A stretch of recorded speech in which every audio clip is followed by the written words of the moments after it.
Dividend की। और theory of demographic dividend में हमने ये चीज समझी थी कि थ्योरी ऑफ डेमोग्राफिक डिविडेंड का विचार 2003 में पहले रखा गया, यानी कि तुलनात्मक रूप से डेमोग्राफी के सिद्धांतों में ये नई अवधारणा है जो कि एक नया पर्सपेक्टिव हमारे सामने लेके आती है। और वो पर्सपेक्टिव ये है कि माल्थसियन थ्योरी के जस्ट अपोजिट ये हमें ये बताती है कि अगर जनसंख्या बढ़ रही है तो देश की समृद्धि बढ़ेगी। माल्थस ने यह कहा था कि जनसंख्या यदि बढ़ रही है तो देश की गरीबी बढ़ेगी।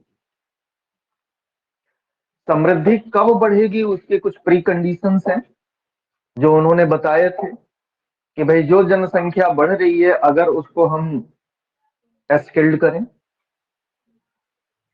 अपना लेबर मार्केट हम लिबरलाइज करें, महिलाओं और पुरुषों को इक्वली पार्टिसिपेट करने का मौका दें, इक्वली काम करने का मौका मिले, यानी कि जेंडर इक्वालिटी की तरफ हम आगे बढ़ें, शिक्षा का विकास करें। अगर ये सारी चीजें हम करते हैं तो पर यूनिट पॉपुलेशन की वृद्धि के साथ ही उसके कुछ निश्चित अनुपात में हमारे जीडीपी में भी चेंज आ जाता है और वो चेंज पॉजिटिव हुआ करता है। ये थ्योरी ऑफ डेमोग्राफिक डिविडेंड हमारे सामने रखता है। ये भी चीज आपको बताई गई थी कि थ्योरी ऑफ डेमोग्राफिक डिविडेंड की जो व्याख्या है वो थ्योरी ऑफ डेमोग्राफिकल ट्रांजिशन के आधार पर ही की गई है, यानी कि थ्योरी ऑफ डेमोग्राफिकल ट्रांजिशन का ही अगला चरण डेमोग्राफिक डिविडेंड का है। और उसमें आपको ये चीज बताई गई थी कि दूसरे और तीसरे चरण में जो जनसंख्या विस्फोट की स्थिति होती है,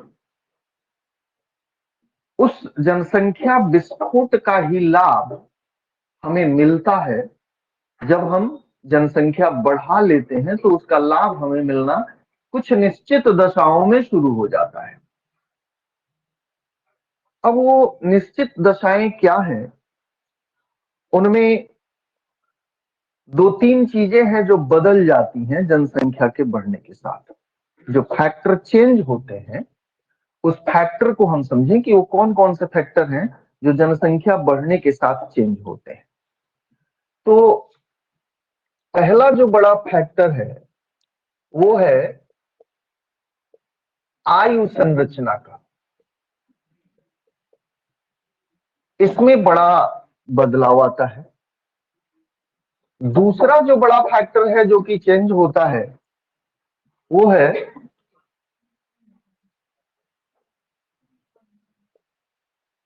जेंडर इक्वालिटी का। ये चीज बदलती है। और तीसरा जो बड़ा बदलाव होता है वो होता है वर्क पार्टिसिपेशन, कार्य सहभागिता का। ये तीन चीजें बदल जाती हैं और इन तीनों के बदलने से जो जनसंख्या है वो बढ़ती हुई जनसंख्या भी किसी देश की इकोनॉमी के लिए एक रिसोर्स बन जाती है जो बाकी रिसोर्स को डेवलप करके और देश की समृद्धि को बढ़ाती है। एज स्ट्रक्चर, आयु संरचना में बदलाव, है ना।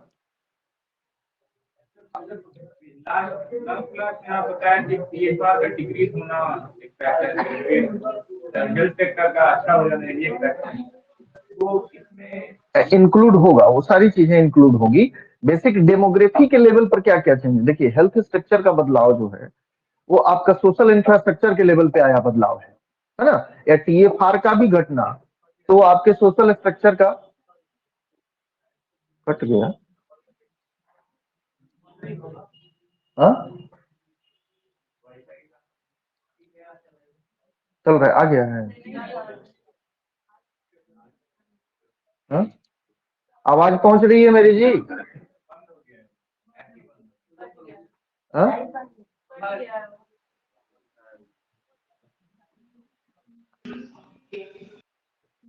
आवाज मिल रही है मेरी? जी सर। वीडियो? हाँ सर। सर वीडियो भी क्लियर है, ठीक ठाक। ठीक ठीक। तो वो सारी चीजें, जैसे आपको लास्ट में बताया गया था कि टीएफआर चेंज होता है तो उसका क्या इम्पैक्ट पड़ता है ना। आपको बताया गया था कि सेविंग रेट बचती है तो उसका क्या इम्पैक्ट होता है। ये सारी चीजें जो डेमोग्राफी के स्ट्रक्चर में चेंज से जो चेंज आने हैं, हमें वो समझना है ना, कि डेमोग्राफी चेंज हुई तो भाई एक चेंज तो दिख रहा है कि बढ़ गई, ये एक विजिबल चेंज है कि भाई डेमोग्राफी, आपकी जो पॉपुलेशन पहले थी वह अब काफी ज्यादा हो गई, पहले से दुगुनी हो गई, तीन गुनी हो गई।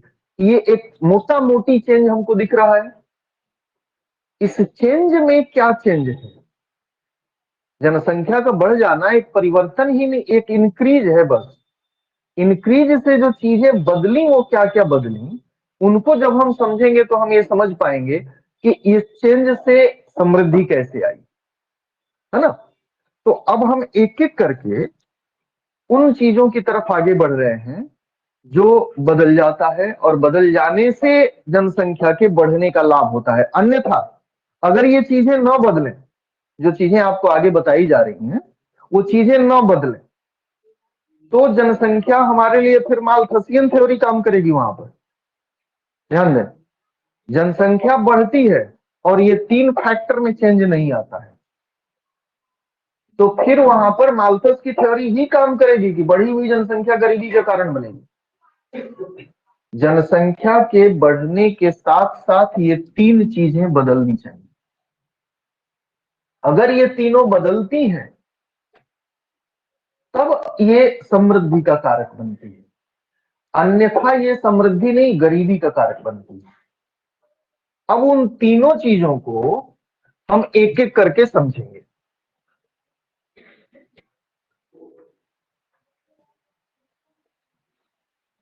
अगर हम एज स्ट्रक्चर की बात करें और हम अपने भारत के संदर्भ में बात करें तो आपको ये चीज पिछले क्लास में भी बताई गई थी कि 2005-6 के बाद हम इस स्थिति में थे कि हम अपनी बढ़ी हुई जनसंख्या का लाभ अपने जीडीपी में कन्वर्ट कर पाए।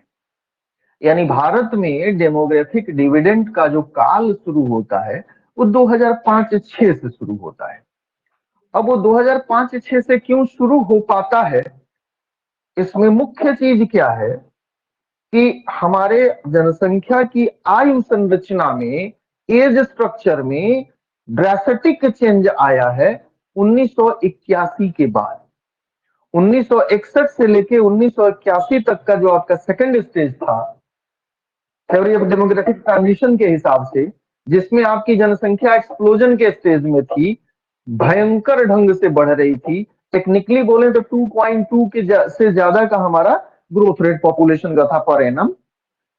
वो समय के बाद का जो समय आता है उसमें देश की जनसंख्या किस तरह से बदलती जाती है, इसको समझें।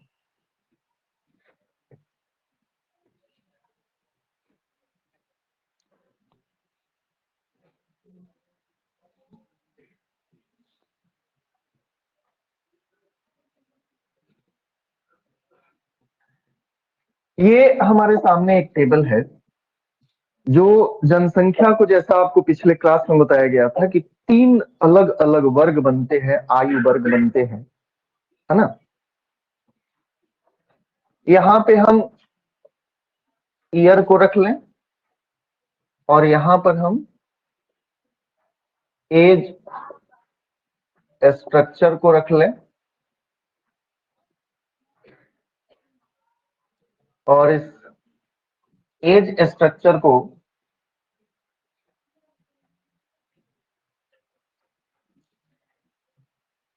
तीन अलग अलग जो एज स्ट्रक्चर आपको बताए गए थे उनमें बांट लें।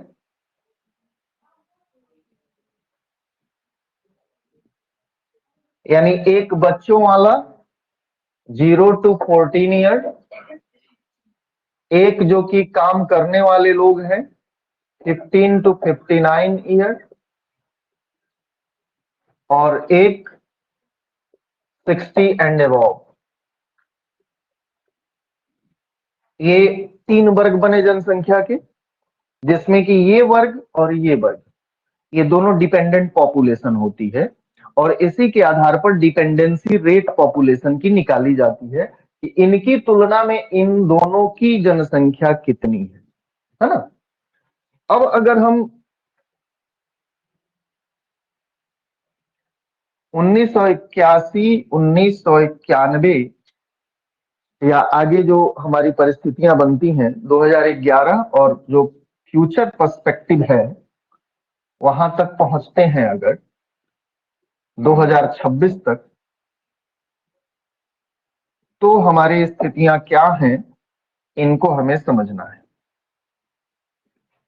एक हम टाइम पीरियड 1981 का लेते हैं, दूसरा 2011 का लेते हैं, और तीसरा ये फ्यूचर प्रोस्पेक्ट है एस्टिमेटेड 2026 का। वो 2026 भी अब बहुत दूर नहीं है। 1981 में 0 से 14 के बीच की जनसंख्या का जो प्रतिशत था वो था 40%। जो वर्किंग पॉपुलेशन थी वो थी 54%, और बाकी 6% में बूढ़े लोग थे। 2011 में ये जो प्रतिशत है ये 29.63, 29.63 हो गई, और एस्टिमेटेड है 2026 तक 23.64, 23.64। अब आप यहां देखें, ये जो डेटा है हमारे सामने, ये डेटा हमें क्या क्या चीजें बता रहा है। 1981 में उधर 40 और उधर 6, डिपेंडेंसी रेशियो 1981 की जनगणना के अनुसार जो हमारा डिपेंडेंसी रेशियो था या डिपेंडेंसी रेट कह लें, ये था 46%। यानी कमाने वाले 54% लोगों पर अपना तो बोझ था ही, 46% उन लोगों का बोझ भी था जो नहीं कमा रहे थे। भाई ये लोग भी तो अपना कुछ खर्च करेंगे, इनकी भी तो अपनी जिंदगी है, और जवानी में ही ना ज्यादा खर्च होता है। हाँ भाई, सपने जवान होते हैं, उस हिसाब से आपके खर्चे बढ़ते हैं। तो इनका अपना खर्च तो 54% की जनसंख्या का था ही, 46% जनसंख्या का खर्च ये और था, एक्स्ट्रा इन पर था। हाँ बोलिए,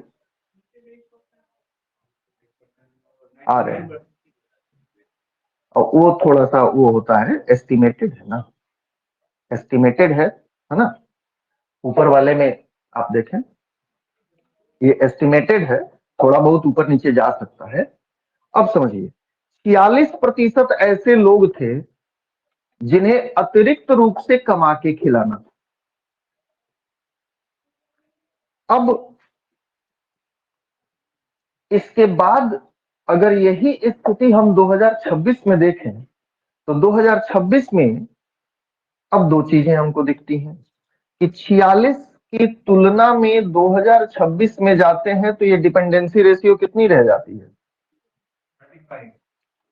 एक तो ये कि 35% ही लोग डिपेंडेंट रह जाएंगे, मैक्सिमम लोग वर्किंग होंगे। यानी डिपेंडेंसी पर जो खर्चे आने हैं वो खर्चे कम होंगे, पहली चीज। दूसरी चीज क्या आपको दिख रही है कि एज की संरचना में बदलाव की तरफ ध्यान दें, कि जो वर्किंग पॉपुलेशन है 54 से बढ़ के 64 हो रहा है, होने की संभावना है। यानी कि 10% का इंक्रीज है वर्किंग पॉपुलेशन में, ठीक। और डिक्रीज कितने का है, लगभग 9% का, है ना। यानी कि 10% सीधे लाभ में बदल रहा है। समझिए, कार्यशील जनसंख्या 10% बढ़ गई और जिनको खिलाना है वो 10% घट गए। कुल गैप कितने का गया, 20% का गैप गया, है ना। वो 20% का जो गैप आया, खर्चे में 10% की कटौती और आमदनी में 10% की वृद्धि के रूप में आएगा, आएगा ना। तो टोटल लाभ हमारा 20% जाएगा, आप समझ में आ रही है? ये जो चीज होगी, उस चीज के परिणाम स्वरूप हमारी जनसंख्या बढ़ेगी, क्योंकि कहीं भी, सॉरी, जनसंख्या बढ़ेगी नहीं, समृद्धि बढ़ेगी।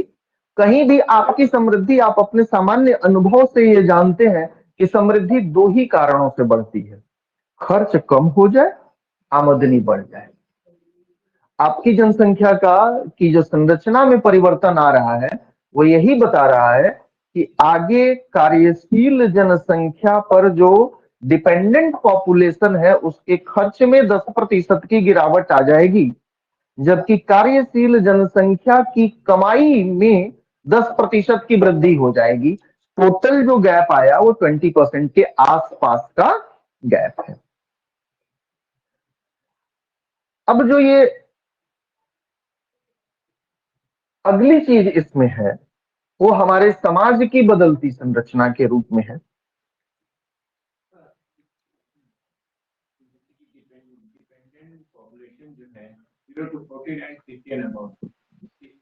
वाले वैसे लोग भी हो सकते हैं जो रिटायर हुए, उनको पीएफ मिल रहा है वगैरह सारी चीजें मिल रही है, तो कैसे डिपेंडेंट तो नहीं। हाँ, आपकी इस बात पे हम वो करते हैं, उस पर भी हम आ रहे हैं, है ना, कि वैसे कितने लोग हैं जो पेंशनर हैं, है ना। 2026 तक ये प्रवृत्ति हमें, यानी कि 2006 से हम अगर शुरू होते हैं 2026 तक, ये 20 साल का जो वक्त हमारा है, इसमें कार्यशील जनसंख्या में लगातार वृद्धि है, ये हमें मिलेगी।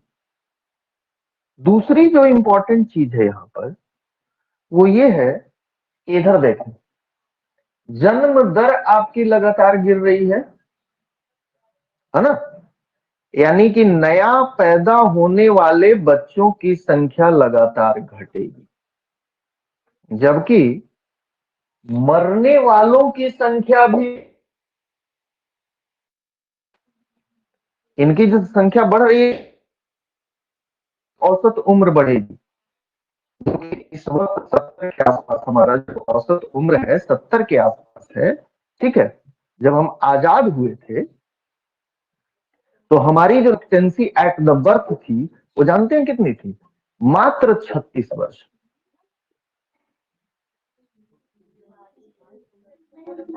हाँ, कई रीजन थे, लड़ाई थी, गरीबी थी, आपको बताया नहीं है, 40 तक पहुंचते पहुंचते लोग बूढ़े हो जाते थे। तो एक्सपेक्टेंसी हमारी, लाइफ एक्सपेक्टेंसी हमारी लगातार इंक्रीजिंग है। इधर जो पिछले 2 साल रहे हैं कोरोना के, उसमें थोड़ी सी घटी है। अभी जो रिपोर्ट आई है, ह्यूमन डेवलपमेंट रिपोर्ट, उसमें लाइफ एक्सपेक्टेंसी में माइनर डिक्रीज है ना। तो वो डिक्रीज इधर जो कोरोना वगैरह के चलते है ना, वो ज्यादा वो नेग्लिजेबल किस्म का है। अभी जो ह्यूमन डेवलपमेंट रिपोर्ट आई है, उस रिपोर्ट में थोड़ा सा घटा हुआ दिखाया गया है, लेकिन ऑलमोस्ट 70% है। नहीं, भारतेंदु एक वो है, हाँ, अपवाद है। वो लोग एक्स्ट्रा जीनियस होने के कारण मर गए, है ना। आप जब आपकी 2 उम्र होती है, एक आपके शरीर की उम्र होती है ना, शरीर की उम्र, और एक आपके दिमाग की उम्र, क्रोनोलॉजिकल एज और आपका इंटेलिजेंस एज। कभी कभी ऐसा होता है कि आदमी बहुत कम उम्र में इंटेलिजेंसी की उस लिमिट तक पहुंच जाता है जो 100 साल में प्राप्त होती है, तो वो मर जाता है, ऐसा भी होता है। तमाम एग्जाम्पल शंकर है ना, शंकराचार्य हैं, रामानुजम है, ये भारतेंदु हरिश्चंद्र हैं, ऐसे लोग उसी श्रेणी में आएंगे, वो एक्सेप्शन है। हाँ, वो जल्दी मरेगा, इसीलिए ज्यादा विद्वान मत बनिए। हाँ, कोशिश करिए कि सफल बन जाए, हाँ, ज्यादा विद्वान मत बनिए। चलिए विषय पे लौटें। तो ध्यान दें कि यहां पर जो दूसरी चीज हमें दिख रही है, वो क्या दिख रही है कि बच्चों की जन्म दर में गिरावट, यानी कि देखिए, यही वो जनसंख्या है जो आगे चल के कार्यशील बननी है ना, वर्किंग पॉपुलेशन में कन्वर्ट होगी। और वहां पर पहुंचते पहुंचते युवक इस स्टेज तक, थर्ड स्टेज तक पहुंचते पहुंचते युवक नवयुवतियां ये समझ जाते हैं कि अगर हमें अपनी जिंदगी के मजे करने हैं तो बच्चों में कटौती करनी पड़ेगी, और वो कटौती करना शुरू कर देते हैं, जो क्रम भी आपको दिख रहा है कि शुरू हो गया है भारत में, है ना। आप अपने डेली समाज को देख करके समझ सकते हैं कि ये चीजें समाज में हो रही हैं। दूसरी इंपॉर्टेंट चीज क्या आ रही है, मतलब कि बच्चों पे जो खर्च है वो घटेगा। समझिए इस चीज को, बच्चों पे वर्किंग पॉपुलेशन का खर्च घटेगा।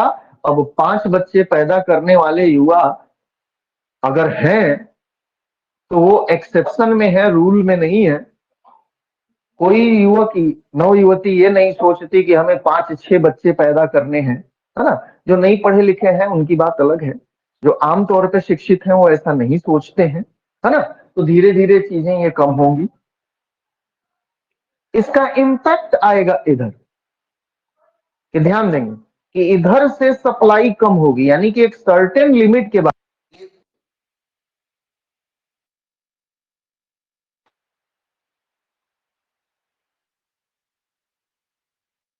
से जो नौजवान जनसंख्या की सप्लाई है वो कम होनी है ना। जो देश चौथे स्टेज में पहुंच चुके हैं उनके साथ यही स्थिति है। हम लोग अभी तीसरे स्टेज में चल रहे हैं ट्रांजिशन के। तो हमारे यहां अभी ये चीजें बढ़ रही हैं, लेकिन अब हमारा भी TFR2 हो गया है, मतलब कि कंफर्म है कि 2 से ज्यादा लोग बच्चे पैदा नहीं कर रहे हैं।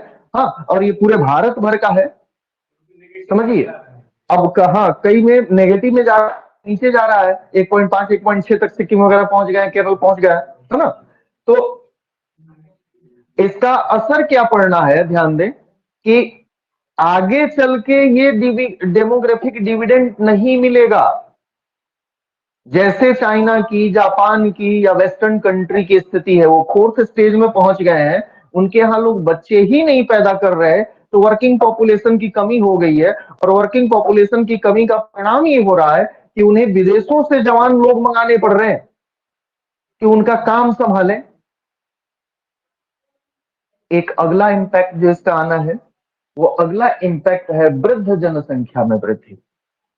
और वृद्ध जनसंख्या में वृद्धि हमारे सामने कुछ सामाजिक चुनौतियां पैदा करती हैं। आमतौर पे क्या होता है, हमारे समाज की जो संरचना है ये धीरे धीरे बदल रही है। पहले हमारे यहाँ ज्वाइंट फैमिली हुआ करती थी, तो उसमें कोई वृद्ध अगर पेंशनर नहीं है तो भी कोई दिक्कत नहीं है, वृद्ध सर्वाधिक सम्मानित सदस्य हुआ करता था, और उसी के आदेश पर बाकी जितने कमाऊ पूत लोग थे चला करते थे। घर उसका होता था और घर का नियंत्रण उसके हाथ में होता था। धीरे धीरे हम न्यूक्लियर फैमिली की तरफ आ गए। हमने अपने मूल्य छोड़े और पश्चिमी मूल्य अपनाए। और पश्चिमी मूल्यों का परिणाम यह है कि आजकल के किसी बच्चे से पूछो कि तुम्हारी फैमिली में कौन है, तो बोलेगा मैं हूं, मेरा भैया है, मेरे पापा है, मेरी मम्मी है, और तो और कोई नहीं है। हाँ, स्थितियां ये हो गई। अब ऐसी स्थिति में पहले हमारा फैमिली स्ट्रक्चर ही टेंशन था। हमारा जो फैमिली स्ट्रक्चर था वो अपने आप में टेंशन था, और जो हम बच्चा पैदा करते थे वो सोच के पैदा करते थे कि वो बच्चा हमारे बुढ़ापे की लाठी बनेगा। ये हमारा कल्चर। अब वो कल्चर हमारा धीरे धीरे खत्म हो रहा है, और आज की तारीख में कोई बाप जब बच्चा पैदा कर रहा है तो ये तो वो कंफर्म नहीं सोचता कि ये बुढ़ापे की लाठी बनेगा, उसकी जगह ये सोचता है कि करेगा चाहे नहीं करेगा, वाली स्टेज में हम लोग आ गए हैं। आज हम बच्चे पैदा कर रहे हैं तो हम ये एक्सपेक्ट ही नहीं करते, और आप भी नहीं करेंगे, आप तो और ज्यादा नहीं करेंगे, कि ये हमारे बुढ़ापे की लाठी बनेगा। यानी जो पारिवारिक बंधन था जिसके तहत हमारे बुजुर्गों को एक सामाजिक सुरक्षा प्राप्त थी, उसका ढांचा बिखर गया है। अब ढांचा बिखर गया है तो क्या हम बुजुर्गों को छोड़ देंगे? अगर परिवार का ढांचा बिखरा है, जिस बिखराव को हम अब रोक नहीं पा रहे हैं, सच्ची बात यही है कि जो बुजुर्ग है वो हमारे यहाँ आउट ऑफ डेटेड मटेरियल बन गए हैं, जिनके लिए किसी बरामदे के किसी कोने में एक खटिया डाल दी जाती है और वहां बैठ के वो खांसते रहते हैं। और उनके बहुओं को, उनके बच्चों को इस बात की कतई चिंता नहीं होती कि उनकी जरूरतें क्या है। ऐसी परिस्थिति में हमें यह देखना होगा कि ये जो 6% से 12% यानी जस्ट डबल, समझिए 1981 में हमारे पास बुजुर्गों की संख्या 6%, 2026 में ये 12%, जस्ट डबल हो रही है बुजुर्गों की संख्या। और हमारी पारिवारिक संरचना का जो तंतु था, फाइबर था, वो बिखर चुका है। तो अब हमें उनके लिए क्या करना होगा?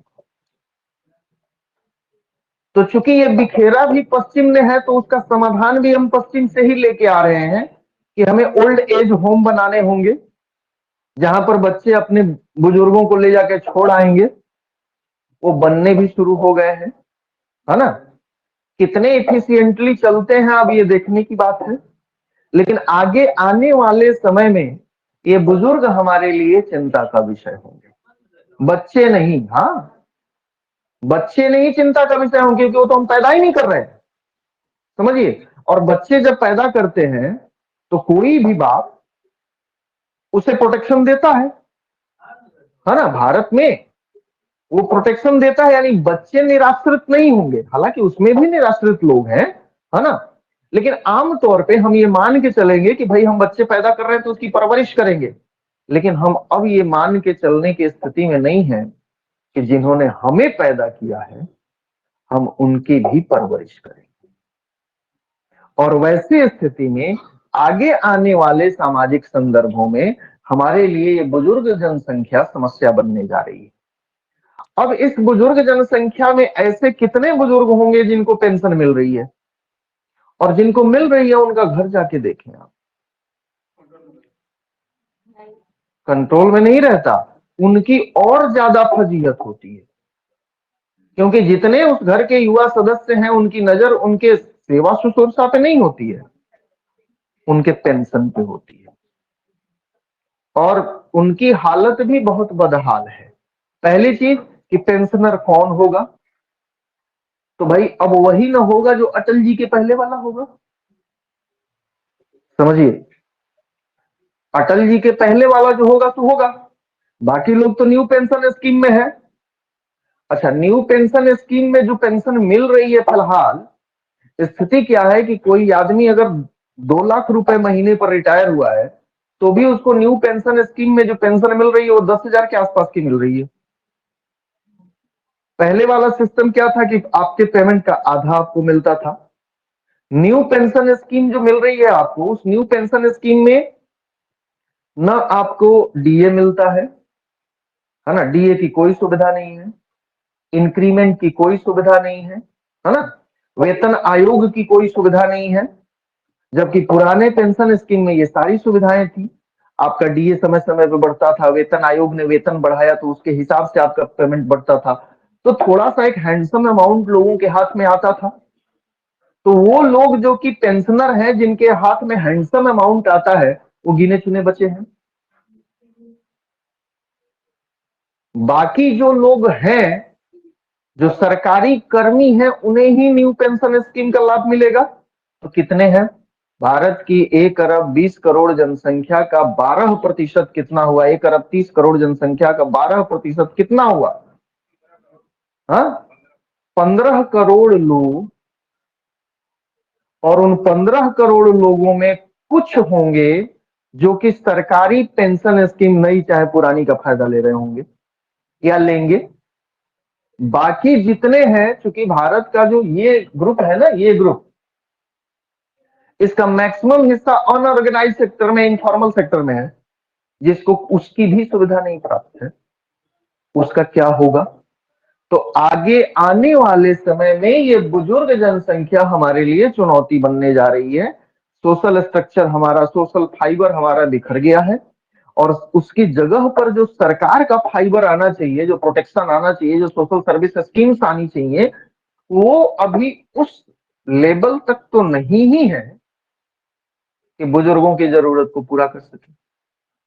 भाई, बुजुर्ग होने पर बुजुर्गों की बीमारियां अलग किस्म की हुआ करती हैं, जिनमें हैवी अमाउंट लगता है ना। और वो अगर 10,000 की पेंशन न्यू पेंशन स्कीम के तहत पा भी रहा है, मान लीजिए कोई फेरी वाला है, उसको भी अधिकार है कि वो न्यू पेंशन स्कीम में पैसा लगाए, वो लगा सकता है, आप भी लगा सकते हैं। वो पेंशन स्कीम मैक्सिमम उसका जो पैसा है वो शेयर मार्केट में लग रहा है और उसकी स्थिति के हिसाब से आपको पेमेंट मिलेगा। तो ऐसी स्थिति में आने वाले समय में ये हमारे लिए समस्या होगा। इधर नहीं, इधर भी समस्या पैदा होगी, फोर्थ स्टेज में पहुंचेंगे तो हमें फिर अपना पॉपुलेशन बढ़वाना पड़ेगा, लेकिन अभी उसकी जरूरत नहीं है अभी। हाँ, सप्लाई ठीक ठाक है। हाँ पढ़ाना चाहिए। हाँ, कम कम हो रहा है तो वहां पे हो भी रहा है ना, वहां पे हो भी रहा है, लेकिन समस्या क्या है कि इधर वाली जो जनसंख्या है इसका हमारा सोशल फाइबर नष्ट हो गया है और सरकार का जो फाइबर बनना चाहिए वो उतना ऑप्टिमम नहीं है कि हम ये गारंटी दे सकें कि आज अगर हमारा शरीर नहीं चल रहा है तो भी बुढ़ापा हमारा चैन से कटेगा। ये आगे आने वाले समय के लिए हमारे समाज की न सिर्फ आर्थिक चुनौती है बल्कि गंभीर सामाजिक समस्या के रूप में उभरने वाला मुद्दा है। और इसीलिए किसी भी सिविल सर्विसेज एग्जाम में अब इनसे प्रश्न जरूर पूछा जा रहा है, इस आयु वर्ग से, ये ध्यान रखिएगा। इनसे चल रही स्कीम्स कौन कौन सी हैं उन पर सवाल आपसे पूछे जा रहे हैं, इनके प्रति आपकी संवेदनशीलता होनी चाहिए, है ना। एक बहुत बड़ा बदलाव ये आ सकता है कि इसमें क्या होगा, जो जो फादर है वो अब अपना पैसा बचाने लगेंगे। उनको मालूम है कि मेरा बच्चा आगे। हाँ बिल्कुल बिल्कुल, वो चेंज आ गया है। अपने बच्चे को उतना खर्च नहीं करेंगे। हाँ, वो चीज मतलब करेंगे भी तो अपने बुढ़ापे का कोई जुगाड़ करके करेंगे, क्योंकि अब जो है ना कि मेरा नाम करेगा क्या जग में मेरा राज दुलारा, हाँ, उंगली पकड़ के तुझको मैं चलना सिख जाऊं, तुम हाथ पकड़ना मेरा जब मैं बूढ़ा हो जाऊं, ये अब कोई हाथ नहीं पकड़ता है। और बच्चा नहीं पकड़ता ये बात है, बूढ़े को भी अब एक्सपेक्ट नहीं है कि पकड़ेगा। हम नहीं एक्सपेक्ट कर रहे हैं हमारा बच्चा है कमा करके काबिल आदमी बन गया और यहां से चला गया विदेश, तो वो हमारे उसका पैसा उसके काम आएगा, हमारे काम तो आना नहीं। हाँ, और बुढ़ापे में पैसे की ही जरूरत नहीं होती है, पैसे से ज्यादा एक बुजुर्ग को देखभाल की जरूरत होती है ना। उसको मानसिक रूप से कंसोलेशन की जरूरत होती है और वो देने के लिए कोई उसके पास है नहीं। तो ये अगली समस्या है आगे कि जो ये जनसंख्या है इसके बारे में भी हमें बात करनी है। ये ठीक है कि ये वर्किंग पॉपुलेशन है, ठीक है, और आप देख रहे हैं कि वर्किंग पॉपुलेशन लगातार ग्रो भी कर रही है, उसमें कोई दिक्कत नहीं है, ठीक है, अच्छी बात है। वर्किंग पॉपुलेशन वर्किंग हो तो वो समृद्धि देती है। अगर वो निकम्मी है, अगर वो नालायक है तो वो समृद्धि का कारण नहीं बन सकती है, फिर वो धरती पर बोझ बनती है, परिवार पे समाज पे बोझ बनती है, अपराधी बनती है। अब जो दूसरा फैक्टर है हमारा वर्क पार्टिसिपेशन, उस पर आ रहे हैं। जो वर्क पार्टिसिपेशन है इसको काउंट करने का जो हमारे पास फॉर्मूला होता है उसे कहा जाता है लेबर वर्क पार्टिसिपेशन रेशियो या रेट, है ना, श्रम सहभागिता दर। अब ये है कि लेबर बढ़ेगा तो आपकी इकोनॉमी बढ़ेगी ऐसा कुछ नहीं है ना। वर्किंग पॉपुलेशन बढ़ जाने से आपकी इकोनॉमी में वृद्धि हो जाएगी, ये बिल्कुल गलत सोच है। सही क्या होगा, समृद्धि कब आएगी, तो उसके पीछे तर्क ये है कि समृद्धि तब आएगी जब ये बढ़े। लेबर वर्क पार्टिसिपेशन रेट बढ़े। अब ये होता क्या है, यानी इसमें कौन से लोग गिने जाते हैं? भाई आज की तारीख में आपके यहां देख रहे हैं कि 63% के आसपास का पॉपुलेशन जो है वह वर्किंग एज में है। क्या वो वर्किंग स्टेज में भी है? तो इसमें दो लोग गिने जाते हैं, ध्यान दें। मतलब इस परिभाषा में दो लोगों को शामिल किया जाता है।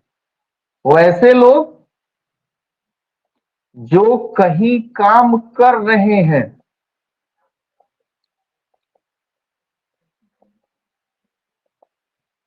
और दूसरा वैसे लोग जो काम खोज रहे हैं, कर नहीं रहे लेकिन खोज रहे हैं। इन दोनों की जनसंख्या को एक साथ काउंट किया जाता है ना? कौन कौन लोग? जो कहीं काम कर रहे हैं या जो काम खोज रहे हैं। हमारे समाज में ऐसे भी लोग हैं, आप गांवों में जाके देखिएगा, जो ना कहीं काम कर रहे हैं और जो ना कहीं काम खोज रहे हैं। ऐसे हाँ, सतगुटिया खेल रहे हैं, ताश के पत्ते खेल रहे हैं, तो वो ना काम कर रहे हैं ना काम खोज रहे हैं, उनको इसमें नहीं गिना जाता है ना? जो खोज रहा है वो आज नहीं, आज काम में नहीं है, लेकिन 10 दिन बाद कहीं मिल जाएगा तो काम करेगा। ये दो पॉपुलेशन को हम काउंट करते हैं तो बनता है लेबर वर्क पार्टिसिपेशन रेशियो। अब जो करंट, जो 2011 की हमारी स्थिति थी वो क्या थी, और उसके बाद उसमें बदलाव आया है, उस बदलाव को भी हम समझेंगे, है ना? क्योंकि 2026 तो एस्टिमेटेड है ना, उसमें क्या होगा क्या नहीं होगा ये भविष्य की बात है ना?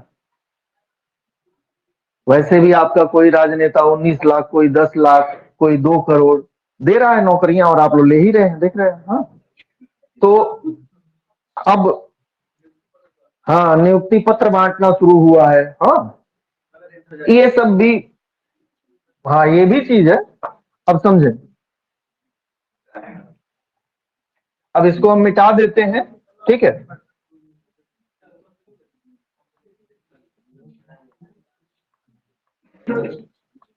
अब समझें कि हमारी कंडीशन 2011 में क्या थी और अगले 11 वर्षों में क्या बदली है। भारत बदला है कि नहीं बदला है? भाई हमारे शासकों का, हमारे प्रभुओं का ये दावा है कि भारत बदल रहा है। तो अब कितना बदल रहा है इसको समझें।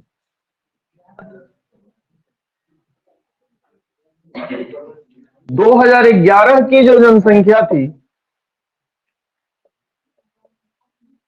2011 में लेबर वर्क पार्टिसिपेशन रेट,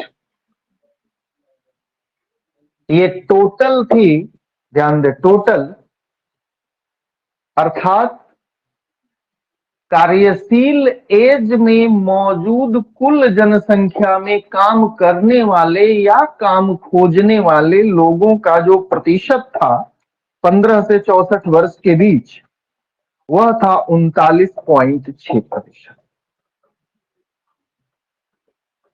39.6%। अर्थात सिंपल कह लें तो 60% लोग जो काम करने की एज में थे वो निकम्मे बैठे थे। देख रहे हैं, 2011 की स्थिति है, उदारीकरण के बाद की स्थिति है ना? चीजें बदली हैं उसके बाद की स्थिति है।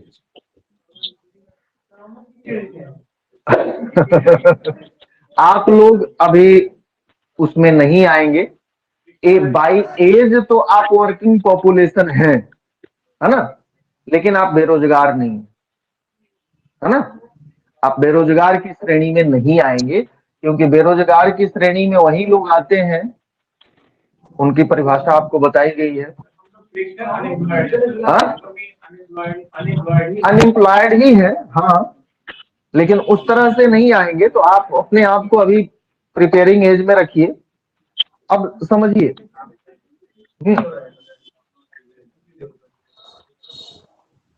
जो 60% काम करने वाली जनसंख्या थी वो काम नहीं कर रही थी, ये 2011 का सच है। और इस सच के आधार पर हम कौन सा डेमोग्राफिक डिविडेंड प्राप्त कर लेंगे। और ऐसी स्थिति में डेमोग्राफिक डिविडेंड नहीं मिलेगा, हमको बदले में गरीबी मिलेगी। क्योंकि अभी आपने देखा है कि 2011 में आपके पास जो स्थिति थी उसमें 29 और 8, 29% बच्चों की जनसंख्या और 8%, किसी का माइक खुला हुआ है जी, माइक बंद करें, 8% बूढ़ों की जनसंख्या थी। यानी कि कुल मिलाकर के 37% लोग तो वो थे जो काम नहीं कर रहे थे, समझिए, और 60% और थे। उन्हीं में जो काम करने वाला ग्रुप था उसमें 60% ऐसे लोग थे, वो भी 36-37% होगा।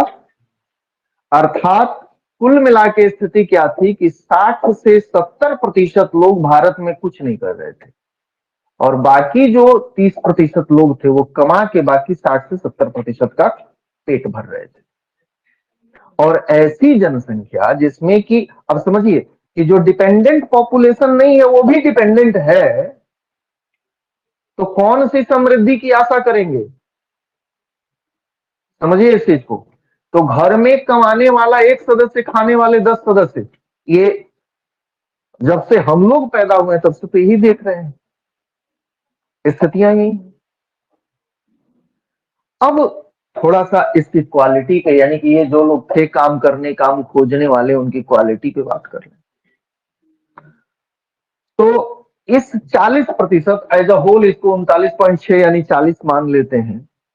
40% में से 54.6% यानी आधे से ज्यादा लोग जहां काम कर रहे थे वो जगह थी एग्रीकल्चर। यानी इनको भी आप चाहें, इसमें 54.6% लोग कृषि क्षेत्र में नियोजित थे, एम्प्लॉयड इन एग्रीकल्चर, कृषि क्षेत्र में नियोजित थे। अब कृषि क्षेत्र में जो नियोजित है उनकी कितनी अच्छी स्थिति होती है और कितना वो कमा रहे होते हैं, कम से कम बिहार के लोगों से तो नहीं छुपा। कमा के कितने लाल हो गए हम एग्रीकल्चर से, ये तो हम जानते हैं। अर्थात 39% को आधा कर लीजिए, ये 39 नहीं है, 40 नहीं है। एग्जैक्ट स्थिति क्या बनती है कि 2011 तक लगभग लमसम में हम बात करें तो 20% लोग ऐसे रहे होंगे हमारे समाज में जो वाकई अर्निंग मेंबर होंगे और 80% समाज हमारा उनके अर्निंग पर जी रहा होगा डिपेंडेंट पॉपुलेशन के फॉर्मेट में। हालांकि वो डिपेंडेंसी के एज में नहीं होगा, वो वर्किंग एज में होगा, लेकिन वो डिपेंडेंट पॉपुलेशन के तौर पे काम कर रहा होगा। और ऐसी स्थिति में अगर हम ये कहें कि हमें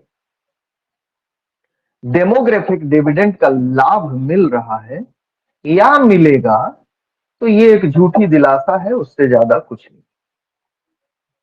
अब हाँ,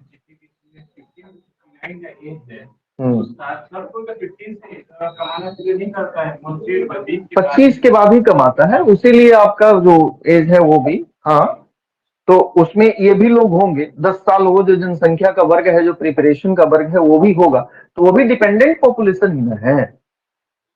जो कमा रहे हैं 25 के बाद वाले, है ना, उन्हीं की कमाई पर न आश्रित है वो। समझिए, आपकी समृद्धि शुरू में ही बताया गया, समृद्धि बढ़ने के 2 रीजन, खर्च कम हो जाए, आमदनी ज्यादा हो जाए।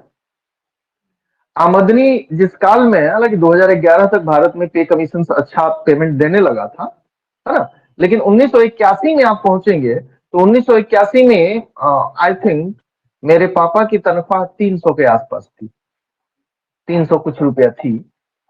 टीचर थे मेरे पापा। तो 1980 के आसपास वही 300 350 रुपए महीने का पेमेंट था, और उसी में पूरा घर चलता था। हाँ, वो स्थितियां थी। तो 2011 तक पे कमीशन लग चुका था, लगभग फिफ्थ या सिक्स पे कमीशन में हम होंगे, तो सिक्स पे कमीशन में।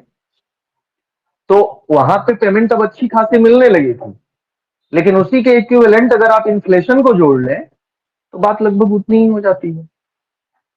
अब आ जाए वर्तमान स्थिति हमारी क्या है, क्या उसमें कुछ परिवर्तन आया है, अब देखें।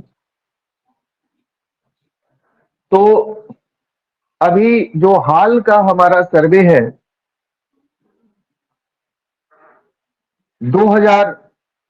जून 2022 में, लेबर फोर्स पार्टिसिपेशन रेशियो 2019 पहले देख लें, 2019-20 में ये लेबर वर्क पार्टिसिपेशन रेशियो जो था, इसमें स्थितियां 53.5% की आई, थोड़ा बेटर हुआ है। 53.5% लेबर वर्क फोर्स पार्टिसिपेशन हमारा 2019-20 में था। इसमें अब यहां पर हम जेंडर वाली चीज भी देख लें, तीसरा तत्व जेंडर, है ना, कि ये जो 53%, यानी कि चलिए भाई इधर वाली चीज थोड़ी सी चेंज हुई है, आधे से ज्यादा लोग कमाने लगे, यानी अभी भी 100% वर्किंग पॉपुलेशन वर्क नहीं कर रही है, और ये कभी नहीं करेगी, है ना, क्योंकि वो 15 से 25 तक का जो एक कालक्रम है वो 10 वर्ष का वो रहेगा, तो 100 की कल्पना हम कभी नहीं कर सकते हैं, ठीक है। लेकिन ये 70-80% तक पहुंच जाए तो वाकई डेमोग्राफिक डिविडेंड हमें मिलना शुरू होगा, हालांकि मिल रहा है इसका भी लाभ। अब इसमें देखें, इसमें मेल और फीमेल की जो स्थितियां बनती हैं, इस टोटल 54% लोगों में से 76.8% मेल थे,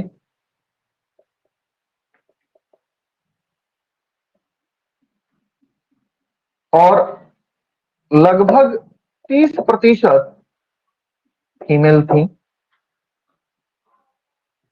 अब देखें, यहां पर दूसरी जो विसंगति है हमारे समाज की, वो हमारे सामने है कि इतने वीमेन एम्पावरमेंट के प्रयासों के बाद, बेटी बचाओ बेटी पढ़ाओ, साइकिल योजना, कन्या उत्थान योजना, फलाना ढिमाका, 50 चीजें जो चल रही हैं हमारी, उन 50 के चलने के बाद से वर्क फोर्स में महिलाओं की संख्या 30% के आसपास। कहने का अर्थ ये हुआ कि जो आपके टोटल पॉपुलेशन में महिलाओं का लगभग 48-49% का हिस्सा है, उसका मतलब आधा आधा मान लें कि आधा पुरुष आधा महिला है, तो ये डेटा भी आधा आधा आना चाहिए कम से कम। तो महिलाओं का 70% आज भी घर की चहारदीवारी में बंद है, और घर की चहारदीवारी में वो बाकी जगहों से ज्यादा खटती हैं, लेकिन उन सभी कामों को हम न प्रोडक्टिव मानते हैं न जीडीपी में जोड़ते हैं। और जहां उनके काम को प्रोडक्टिव मान के जीडीपी में जोड़ा जा रहा है, वहां उनकी पार्टिसिपेशन 30% के ही आसपास है। तो एक बड़ा लेबर फोर्स जो कि इकोनॉमी को बढ़ा सकता था, जो कि जीडीपी को बूम दे सकता था, वह लेबर फोर्स आज भी चौखट के भीतर बंद है। पहली चीज ये, यानी अभी भी हमारा समाज जेंडर इक्वालिटी के लेवल तक नहीं पहुंचा है, और बीच बीच में कुछ ऐसी घटनाएं हो जाती हैं जिससे जेंडर इनइक्वालिटी का की धारणा जो है वो मजबूत हो जाती है। जैसे अभी जो आफ्ताब का कांड हुआ है, अब उस आफ्ताब के कांड में कोई भी गार्जियन एक बार तो सोचेगा कि भाई बेटी को घर से बाहर कैसे निकलने दें, कैसे पढ़ाएं, क्योंकि कुछ लोग उस चीज को पढ़ाई का साइड इफेक्ट के रूप में जोड़ लेंगे, क्योंकि पढ़ी लिखी कॉल सेंटर में काम करने वाली आधुनिक तकनीक में प्रशिक्षित महिला, वो न सिर्फ आधुनिक तकनीक में प्रशिक्षित हुई, आधुनिकताओं में प्रशिक्षित हुई और प्रशिक्षित होकर के लिव इन रिलेशन में चली गई, और लिव इन रिलेशन में जाने का परिणाम ये हुआ कि 35 टुकड़े में कट करके और मेहरौली के जंगलों में बिखरी पड़ी है।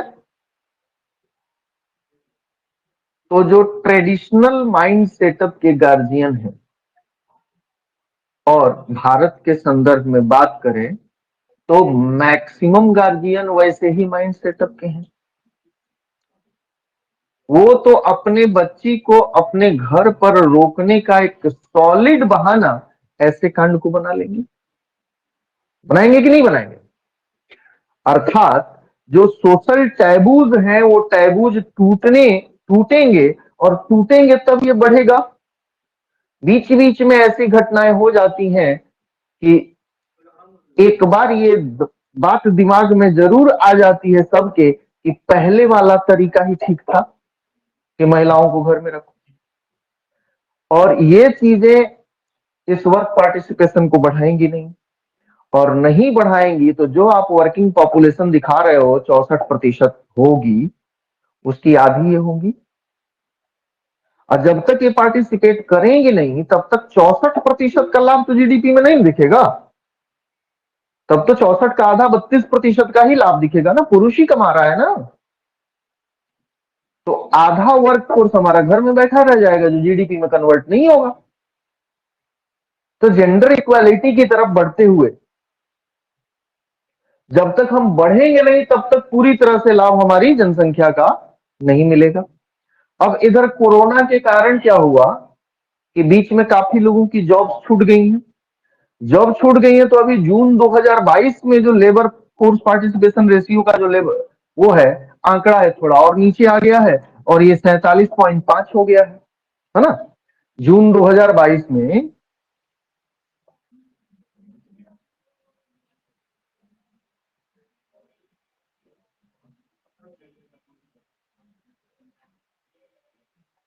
ये घट करके और 47.5 रह गया, यानी कि इस दौरान इतने लोगों की, कितने लोगों की, तो लगभग 6% लोगों की नौकरी रोजगार जो भी था वो छूट गया, है ना। तो खैर ये मतलब एक सामयिक डाउनफॉल है जो धीरे धीरे कवरअप कर जाएगा, लेकिन कवरअप करने के बाद भी ये भाई उसके पहले की स्थिति, एक तो ये 53% यही ऑब्जेक्शनेबल है, वाई नॉट 80%। और दूसरी ऑब्जेक्शनेबल चीज क्या है कि इस 53 का मात्र 30% महिलाएं। जब तक इन दोनों पर काम नहीं किया जाता, इन दोनों पर, यानी कि आपका पूरा वर्क पार्टिसिपेशन रेशियो लगभग 80% पहुंच जाए और इसमें लगभग 40 to 45% महिलाएं आ जाएं, तब जाकर के वास्तव में हमारे यहां इस डेमोग्राफिक डिविडेंड का लाभ पहुंचेगा। अब इस संदर्भ में जो भारत की आशा है, भविष्य की आशा, पहली चीज तो ये मतलब ये डेटा हमारे सामने ये हमको बता रहा है कि अभी भी जिस तरह का हम लाभ में है इसमें कोई संदेह नहीं है ना, लाभ में है, बावजूद उसके जितना लाभ हमारी इस जवान जनसंख्या से हमें मिलना चाहिए था उतना नहीं मिल पा रहा है। अगर देश में बेरोजगार घूम रहा है और वो नौकरी के लिए चिल्ला रहा है, तो अभी आपको लेबर वर्क पार्टिसिपेशन रेशियो में चीजें क्या बताई गई थी जो काम की खोज में है, वो तो प्रेशर बनाएगा ना। और अगर वह नहीं पाता कोई रोजगार तो जिंदगी चलाने के लिए कुछ भी तो करेगा। तो आपका समाज अपराधीकरण की तरफ बढ़ जाएगा। अगर व्यापारीकरण की तरफ नहीं बढ़ता तो अपराधीकरण की तरफ बढ़ जाएगा। समस्या ये आनी है हमारे साथ, बावजूद उसके, है ना। क्योंकि आप ये समझें कि हम एग्रीकल्चरल इकोनॉमी थे, और उसके जिन लोगों ने इस देश का इसे इंडस्ट्रियल इकोनॉमी बनाने की कोशिश की, उसमें हम उनके प्रयासों पे कोई टिक्का टिप्पणी नहीं करते। इंडस्ट्रियल इकोनॉमी बनी भी भारत की अर्थव्यवस्था, इसमें कोई संदेह नहीं है। में हम विश्व की 5वीं बड़ी इंडस्ट्रियल इकोनॉमी है, और टोटल जो वर्ल्ड मैन्युफैक्चर है उसका 10% का आउटपुट हमारा होता है जो हम दे रहे हैं। लेकिन हमें ये समझना होगा कि लगभग हमारे साथ ही नई व्यवस्था में आया हुआ चाइना टोटल मैन्युफैक्चरिंग का 28%, टोटल वर्ल्ड मैन्युफैक्चरिंग आउटले का 28% कंट्रीब्यूट कर रहा है, और हम अभी 3.6% कंट्रीब्यूट कर रहे हैं। इसका ये अर्थ हुआ कि इंडस्ट्रियलाइजेशन का जो फॉर्मेट होना चाहिए उस फॉर्मेट में गंभीर खामियां थी। हम उसका फॉर्मेशन इस ढंग से कर नहीं पाए कि हम ज्यादा से ज्यादा एम्प्लॉयमेंट क्रिएट कर पाए, और जब हमने उदारीकरण का रास्ता अपनाया, वो राह छोड़ी और दूसरी राह पर आए। उस दूसरी राह में भी हमारे यहां हमारे जीडीपी में नो डाउट ग्रोथ दिखी है, उसमें कोई संदेह नहीं है। लेकिन जीडीपी में जो ग्रोथ दिखी है उस ग्रोथ के साथ एक काम और हुआ कि ये ग्रोथ जॉबलेस थी। जितना जॉब क्रिएशन होना चाहिए उतना जॉब क्रिएशन हमारे यहां हुआ नहीं। परिणाम ये कि युवा आज भी बेरोजगार है, हताश है, निराश है, कुंठित है। अब इन परिस्थितियों को हमें बदलना होगा। अगर हम बदल पाने में सक्षम होंगे, यानी ये परिस्थितियां सिर्फ इस तरह समझिए, इसके दो रास्ते बताए जाते हैं। एक कि हमारा लेबर मार्केट के अनुकूल बन जाए, यानी कि स्किल डेवलपमेंट, उस पर हम काम कर रहे हैं। आज हमारी आईआईटी से निकले लोग वर्ल्ड के जो फॉर्च्यून 500 कंपनीज है उसके सीईओ हैं। वहां पे स्थिति, मतलब कि जो स्किल डेवलपमेंट की स्थिति है वो ठीक ठाक है, हालांकि बहुत संतोषप्रद नहीं है लेकिन बहुत बुरी भी नहीं है, अच्छी स्थिति में है। लेकिन बीपीएससी में एक बार मेंस में ये प्रश्न पूछा जा चुका है कि भारत की जो रोजगार नीतियां हैं वो ज्यादातर श्रम प्रशिक्षण पर, स्किल प्रशिक्षण पर केंद्रित रही हैं। अर्थात हम ये समझते रहे, किसी का माइक खुला हुआ है, माइक बंद करें। हा?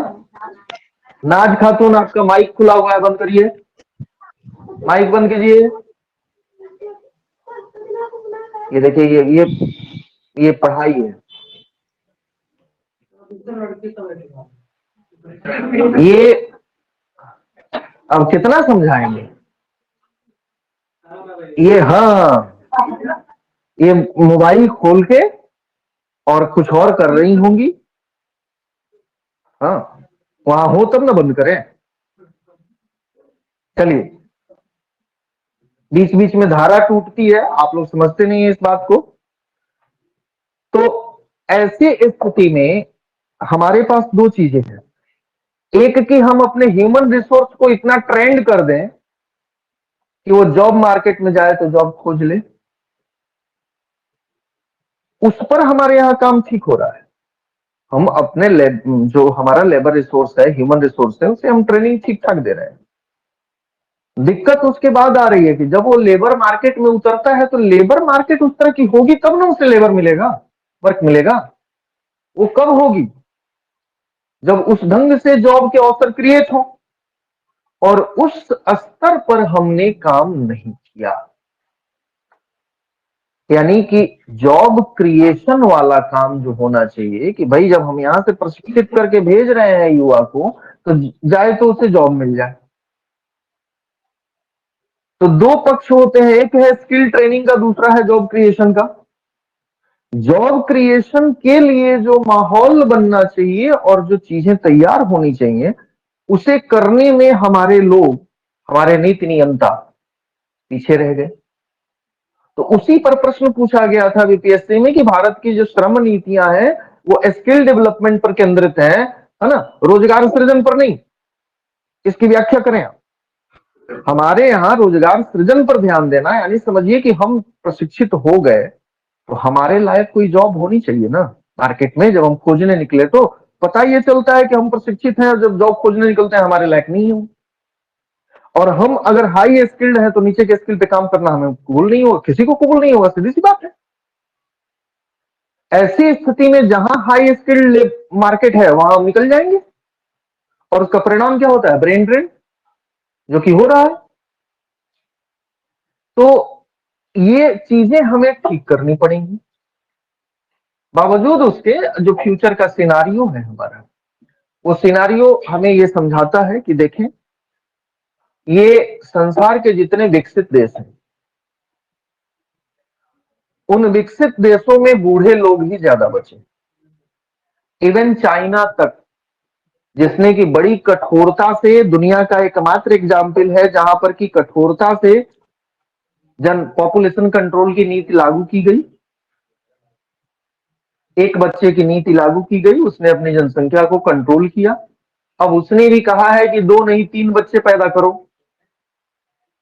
यूरोप पूरा, अमेरिका पूरा, इनके पास, रशिया का, हाँ, इनके पास जवान जनसंख्या नहीं है। तो ये संसार बूढ़ा हो रहा है। हमारी खासियत क्या है? भारत की खासियत, भारत की आशा भारत के जवान हैं।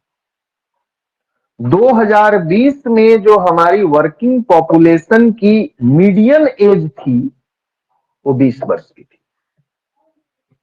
यानी अगले 40 साल तो हम लोग संभाल लेंगे। तो मीडियन एज है, माध्यमिक एज जो है वो 20 वर्ष की थी 2020 में।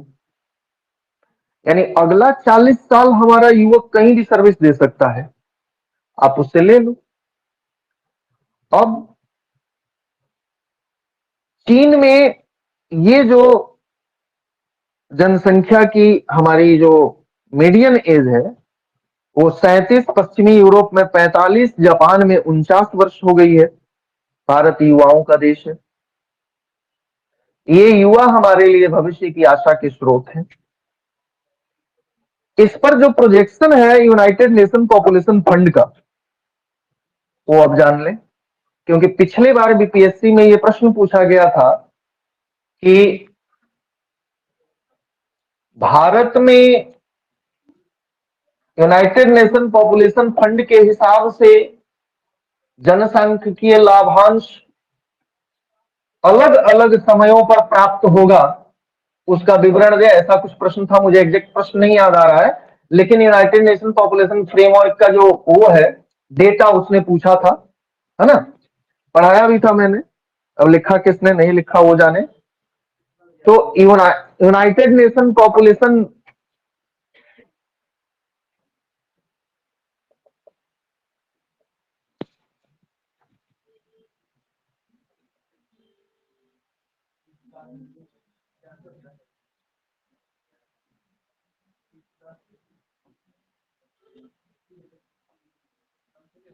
United nation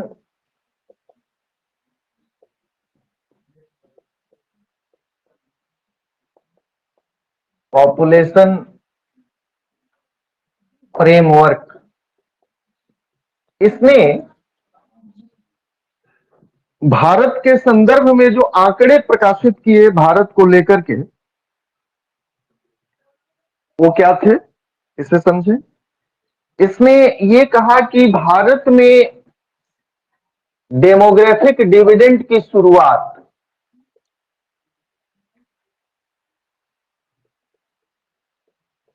commencement of DD 2005-6 से शुरू हुई।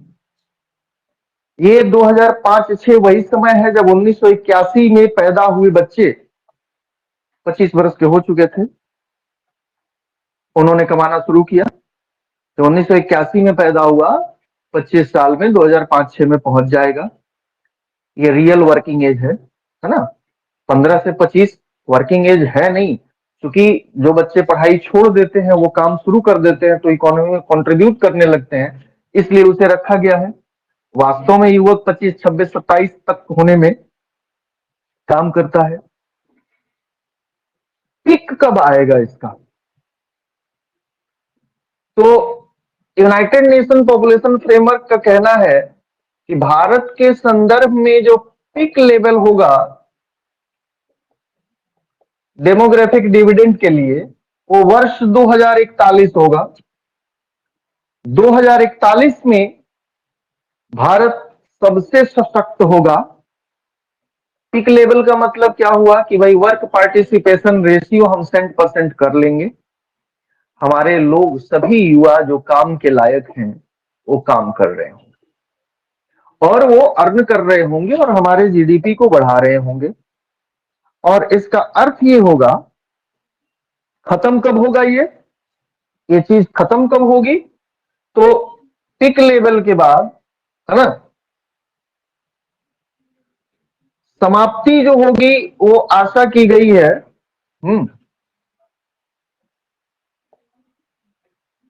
Last date of DD. ये यूनाइटेड नेशन फ्रेमवर्क ने कहा कि ये जो स्थिति है 2041 में शुरू होगी वो 2055-56 तक चलती रहेगी। 2055-56 तक ये चलती रहेगी, यानी उस स्थिति में रहेगी, उसके बाद उसमें गिरावट आनी शुरू हो जाएगी। अर्थात 2005 से 2055 यानी कि अगला 50 वर्ष, ये जो अगला 50 वर्ष है ये भारत का स्वर्णिम काल है। और ये वो स्वर्णिम काल है जिसमें भारत की जनसंख्या में न सिर्फ वृद्धि होगी, क्वांटिटेटिव वृद्धि होगी, क्वालिटेटिव लेवल पर वृद्धि होगी। और अगला 50 वर्ष भारत की समृद्धि का काल है 2041 तक। और 2047 में हम अपनी आजादी का अमृत महोत्सव मनाने जा रहे हैं। आजादी का अमृत काल जो हमारा अगला 25 वर्षों का है, इसे अमृत काल इसलिए घोषित किया गया है कि अमृत का अर्थ होता है शाश्वतता। अमृत वह चीज होती है जिसे आदमी खा के अमर हो जाता है, नहीं मरता। शाश्वतता, कॉन्टिन्यूटी। और वह कंटिन्यूटी, वह अमृत निकलता कहां से है? महासागर के मंथन से।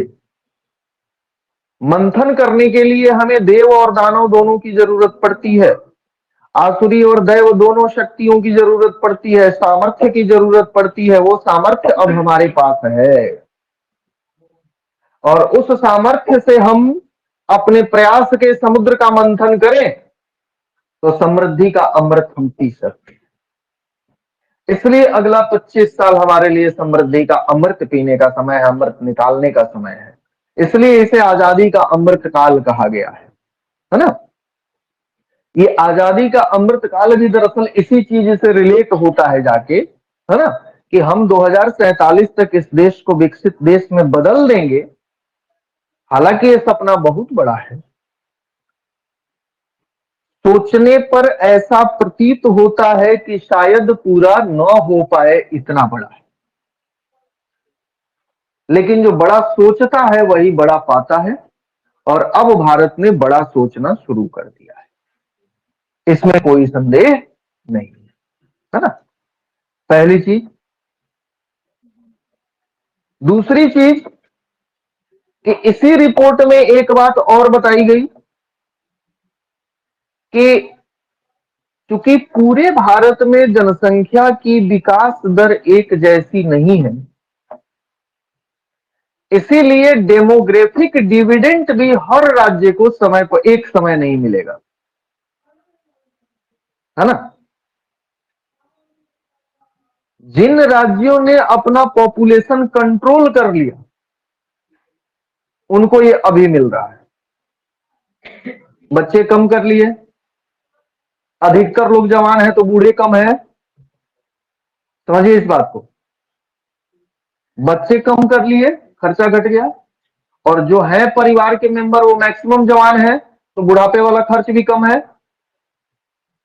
तो तमिलनाडु, कर्नाटक, केरल जैसे जो राज्य हैं, ये राज्य अभी डेमोग्राफिक डिविडेंड की स्थिति में है। अब बिहार, उत्तर प्रदेश, मध्य प्रदेश, झारखंड, इनके यहां अभी भी जनसंख्या 2.2 से ऊपर है, यानी इनके यहां अभी भी विस्फोट है, यानी इनके यहां अभी भी दूसरा ही चरण है या तीसरे में ट्रांजिशन कर रहे हैं, ये कह लें। ज्यादा से ज्यादा हम ये कह सकते हैं कि तीसरे में ट्रांजिट हो रहे हैं, यानी अभी इनके यहां वो डेमोग्राफिक डिविडेंड नहीं दिखेगा, इनके यहां वो दिखने में देर लगेगी। इसीलिए यूनाइटेड नेशन फ्रेमवर्क ने ये कहा कि भारत में डेमोग्राफिक डिविडेंड का लाभ प्रत्येक राज्य को एक समय में नहीं मिलेगा। अर्थात अभी तो जैसे हम बिहार की बात करें तो अभी तो हम 2.1 पे पहुंचे ही नहीं, अभी तो 3 पे है। तो जब 2.1 पे पहुंचेंगे वहां से स्टेबिलिटी, अभी हम 2.2 के ऊपर है, यानी कि अभी हमारे यहां जनसंख्या उसी तरीके से बढ़ रही है। तो अभी तो हम पॉपुलेशन को ग्रो करने में लगे हैं। समृद्धि तब आएगी जब बर्थ रेट हमारी डिक्रीज होगी, जब कम होगी, और जब कम होगी तब जो युवा हमारे अभी पैदा हो रहे हैं वो हमें कमा के देंगे, जब तब हमारे यहां आएगी। तो जिस राज्य में पॉपुलेशन कंट्रोल की नीतियां जिस ढंग से लागू होंगी उसी ढंग से उसको डेमोग्राफिक डिविडेंड मिलेगा। इसमें ये आशा छिपी हुई है बिहार के लिए विशेष करके कि ठीक है कि आज हम थोड़े बदहाल हैं, लेकिन जब हम आबाद होंगे तो जो बहाल लोग हैं ना वो बदहाल होने शुरू हो चुके होंगे, है ना भाई। जो आज डेमोग्राफिक डिविडेंड ले रहे हैं तब तक उनकी जनसंख्या बढ़ा जाएगी। 2081 में जो बच्चा पैदा हुआ वो 2055 में कितने साल का होगा? वो 70 साल के आसपास का होगा, यानी कि रिटायर्ड एज में होगा, और उसने खुद पैदा किया नहीं है। समझिए इस चीज को।